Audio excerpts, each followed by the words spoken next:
she would not have had provision for her and her child. Come on now. That's right. See, many a times, vision, provision, is in the place of hell.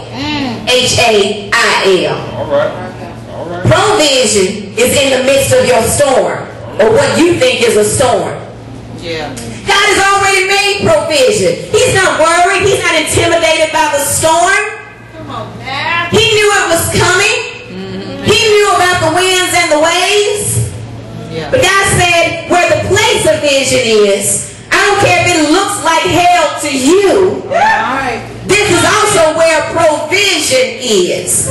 So she had to go back. She had to humble herself, submit to the plan of God, the will of God, the purpose of God, thereby having her provision from God.